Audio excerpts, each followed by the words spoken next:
versus Chelsea Football Club. We've got their own injuries, it's fair to say, of course. Chloe, you've joined me today. We set off at 5:30 this morning. Have the nerves started to kick in? Not yet, I'm too cold for that, to be perfectly honest. Like in the background after the start. So yeah, it's starting to build up. The closer we get to kick off, the more sick I will feel, is the way to put it. And we've had words a little bit earlier on that Darwin Núñez, Dom Szoboszlai, Mo Salah weren't walking around the Wembley pitch with the rest of the Liverpool players about 2 hours ago, which is obviously a little bit gutting. How are you feeling after that news? I mean, I didn't expect it, but you know, when you've just got that little bit of hope there, just one of them to just at least... So yeah, it is a bit devastating, but you know what? The lads who played on Wednesday night did a pretty good job in that second half. So if we can replicate that across a full 90, then hopefully we can come out winners. But yeah, we know it's going to be a real tough game. We're just going to have to dig deep, be defensively solid, and try and take the chances when they come, because I think they're going to be few and far between, to be perfectly honest. Absolutely, yeah, you're absolutely spot on. Chloe, Wilf, Faye, come and join us here. Okay. Wilf, content creator, Wilfred Webster, people will know him, of course. We've got Faye Greaves as well. Yeah. People will know you from the Traitors as well. What are you doing now? Me? Yeah. I'm doing lots of events, and I'm involved with quite a few charities. So the NSPCC, I'm involved with a company called Ripple Suicide Prevention. I'm now an ambassador for Lawrence Delio's Rugby Works. I sit on the board of an SEMH, which is Social Mental Health Board for a company called Elements, and that's with children with trauma. I imagine you've got a lot of free time. I have got a lot of free time, so I'm packing it in. I'm loving it. It's fantastic. I'm giving back. Most importantly, yes. That's for me, Sturridge and Suarez. This squad is up there for me. Yeah. Okay. What about you? What do you think about the injuries today? Obviously, it's going to be a massive game against Chelsea. Do you think this side that is going to be put out today is going to be good enough? Yeah. I think when you think about it, a lot of Chelsea fans are starting to say, oh, we've got a young squad, one of the youngest in the Premier League, and you think what we're playing with at the moment, we've got a young squad, we're still doing our business, still getting the job done, and I feel like there's just an atmosphere, isn't there, around the players. Like when we bring in a young player, it's what takes them 5 games to get into it. Northern Irishman done some impression so far. Oh my God, he's outstanding. You know, when I watched him fully, because you don't really watch a youth, you don't get to see them quite a lot, but when you started watching them and he's coming to the team and played that role, and he ends up anywhere, like he'll be right back, and then all of a sudden, I remember, I can't remember what game, I think it was not last game, the game before, and he ended up swapping with Robertson at one point. He was at left back, but at the front, and it was like he's just playing the role what Trent was supposed to do. So he's fell into that role, coming into the midfield, he's smashing it. And I think he gives a little bit more, because I really believe he's a good defender as well. So it's not you know, he's Trent's trademark is crossing the ball, getting it into the vital areas. He can do everything, this one. Yeah, it is no disrespect to Trent when you say that, but I think Trent is better in other areas of the field. Conor Bradley, I think a lot of Liverpool fans will say he's better at the back, and it's going to be a good game for him. Obviously, we beat Chelsea 4-1 in the last time out at Anfield. Things have changed. I think Chelsea's form has changed a little bit. Obviously, that big result against City was it a week ago or so now. Gives them probably a blueprint of how they might go into this game fight. Yeah, I think so, but I think what Liverpool have got to think about is what we do at Wembley. This is our cup. We have won this cup 9 times. Yeah, known for La Decima. Yeah, absolutely. So this is our cup that belongs to us. So I think when we get to Wembley, the attitude is, let's go and pick our cup up. Yeah, absolutely. And listen, there's no disrespect to this cup at all, but like our cup just happens to be the one with 3 handles. I hate the fact it's got 3 handles. I think it's absolutely ridiculous that the League Cup's got 3 handles. Yeah. In what world do you need 3 handles on a cup? There's just no need for it, is there? I mean, these are the important things that you're going to get on a Wembley preview with Redmen TV. What's the point? What's the point? three handles. Yeah, I'm really looking forward to it. I think one thing that I was thinking about is, one thing that worries me about Liverpool at the moment is when we get a counter-attack. Like sometimes we're not great at defending on the counter. But like you say, against City as well, isn't it? Yeah, and I think Wembley's a bigger pitch, so hopefully they haven't got when they're countering, they lose their legs when they're going for it. It's so big. I mean, that is an interesting point though, because I sort of think about them sitting back and trying to be compact and then hit us on the counter. It's much harder to sit back and be compact on this big pitch, because you know, if you put Luis Diaz on that left hand side throwing wide, you put maybe I don't know, Harvey Elliott on the right hand side. It's just more area for them to cover, isn't it? So it's going to be interesting to see how Chelsea sort of handle that and what their game plan is, because I think their weakness is probably building from the back. I think they can hit teams on counter. I think it'll be interesting to see what they do with Cole Palmer. We'll get Louis' opinion on this in a little bit, because obviously when he played in that false nine against us, I don't think he had any joy whatsoever, but he plays on that right hand side against Manchester City, and all of a sudden he can utilise his skill set. I think he's a danger man. I think he's absolutely brilliant, and I hate him because he plays for Chelsea, and I hate him because he's a man, but I respect the fact that he's absolutely brilliant at football. That's what it comes down to. But listen, we're starting to see the crowds get in. We can see the fan park obviously starting to fill up a little bit now. I'm hoping to get down there, get a little pint in later, maybe a cheeky one, because I've got to drive, so it'll be 1 pint for me. About 7 hours, I think, before I drive home, because it is a long drive. But Will, back to you, mate. Obviously, what is the start 11 that you think Jurgen's going to go with today? And is it just going to be the same as Luton? I think it'll be same as Luton. I think we'll have Luis Diaz up front with. Nobody's ever started with the forward. I know. I think it's just because going to bounce it's set. around in goal. Cleveland Kelleher, right wing, maybe somebody The reason else. being, right, is because there's no other. That's how it's going to go. There's no other way. I think the front three will be Gakpo, Diaz, and I think Elliott will play on the right. And there's no one. There's no. That's going to be it. I think there's no other way. And I think midfield we'll have Maka. I'm worried about Maka. I think he's. Do you know what? I think he's a brilliant player. He's in form, but when he's under pressure, he makes stupid mistakes. Like he starts making ruthless challenges. Gives the ball away. And we can't afford to have set pieces, like too many set pieces against us. I think sometimes we're not great against set pieces. So if we can avoid Maka making stupid challenges under the pressure, but we'll have Maka. Who else? Are you going for Canate or Quanchi? We've jumped back. We've jumped to Yeah, defenders. Endo's got to be in there. Oh, Endo, Mako, Question, I suppose you have there. Redmen, absolutely, 100% for me. And the back, you've got Bradley, Robbo, Van Dijk, and Canate or Quanchi. No, I think it'll be Canate. Yeah, I think it'll start Canate will be Canate. the start 11 for us. I'm going to bring in Louis, Chelsea fan over here. Oh, here he is. Come over here, Louis. Thanks for Injury crisis. Van Dijk, Canate, Jesus. Do you know Chloe was on the radio with someone from 5 Live before, a Chelsea fan. What was her name? Do you know? Come in, Chloe. Come in, Chloe.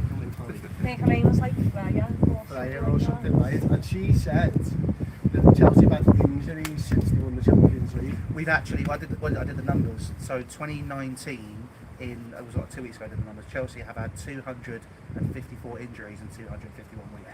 That's unbelievable. Yeah. So injury crisis. But you would like listen. Look, listen. If you missed world class, if you had world class players and you missed them, you'd understand. But unfortunately, like that's why it's a massive thing. No, like who are the injured players? Is Thiago Silva going to be contention? Thiago Silva's out.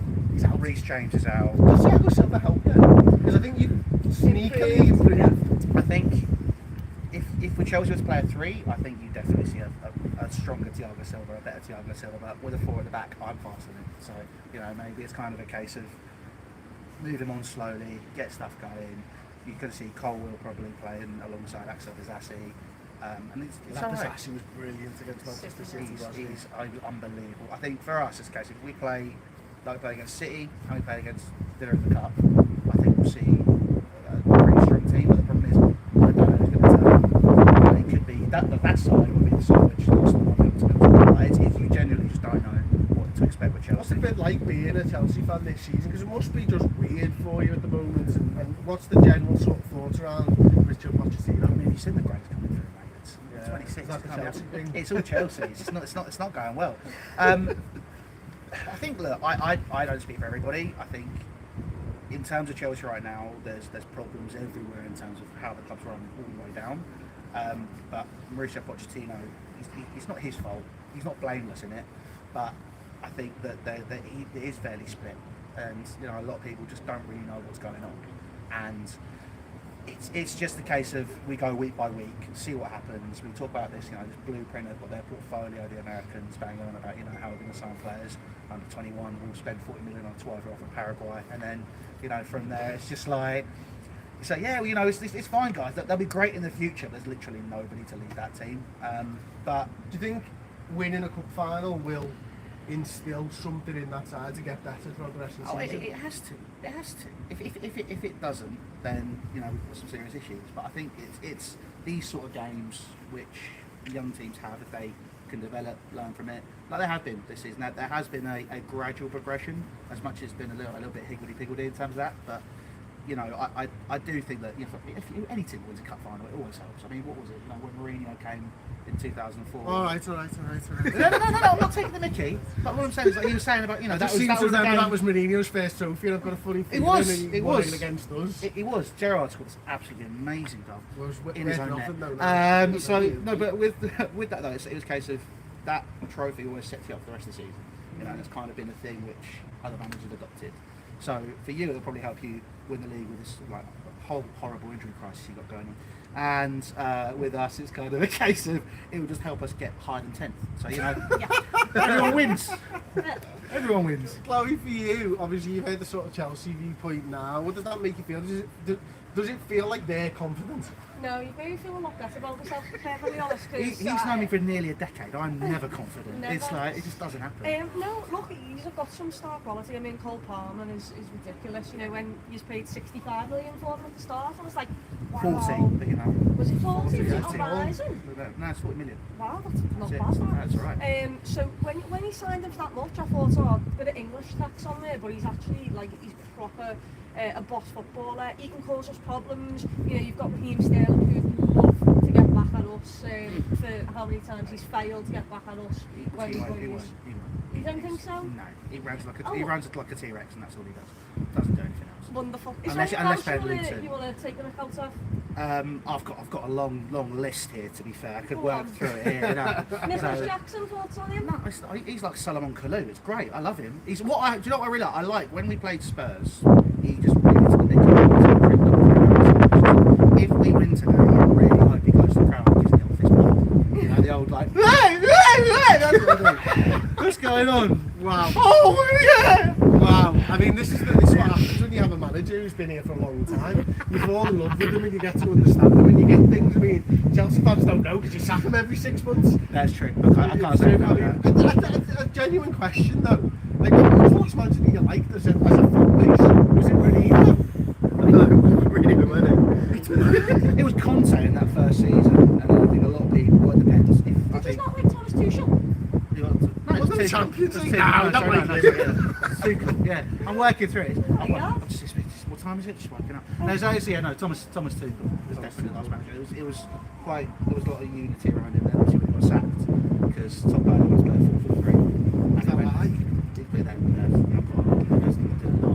haven't got time for that. Yeah, in the summer days, so you can bring him back if he's watched. He won't come back. He won't come back because they still. Going to Man United anyway, all accounts. I reckon that's you lot.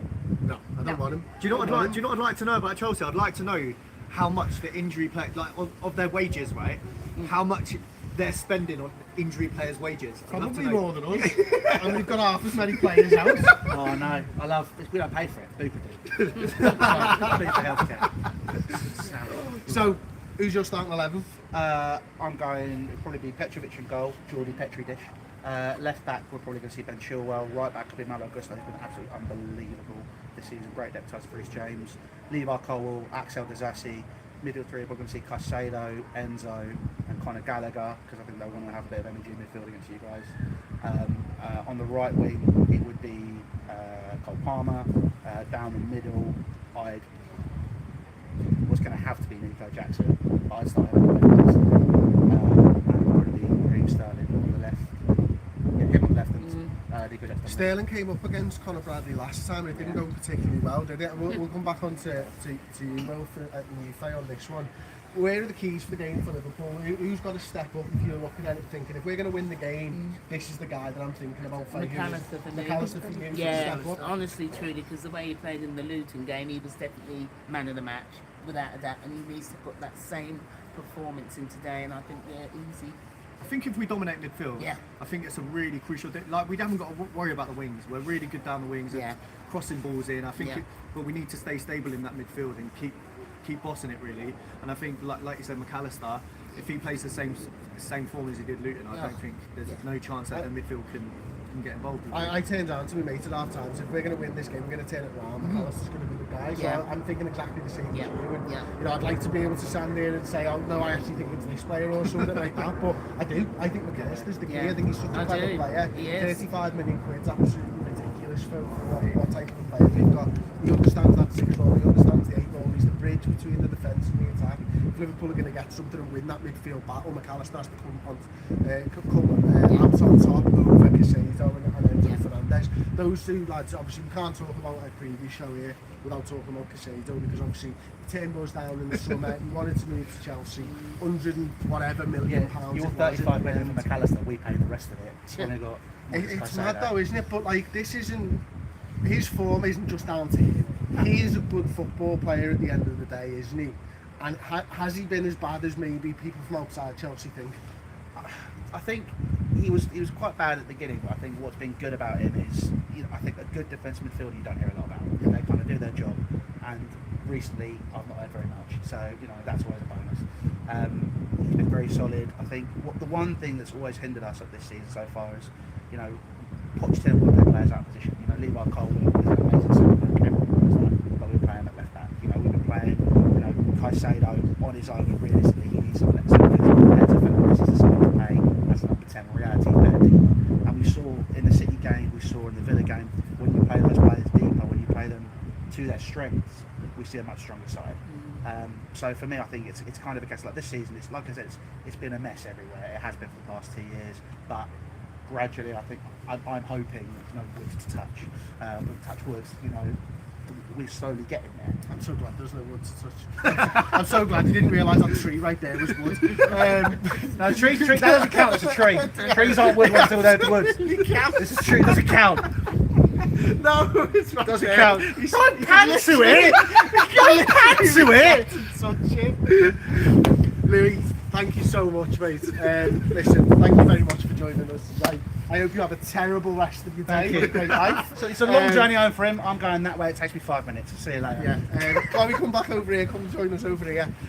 Last 3 finals against Chelsea have all gone to penalties. That's your Super Cup, Carabao Cup, the FA Cup. Couldn't do it. I can't. And have we got any pen takers? Because if we do, It's hard to say, and this was what we were discussing earlier on the way down. Is if we got lucky and one of Salah or Nunes could play here today, would you play him from the bench in case we went to penalties, or would you start him if he would only play penalty?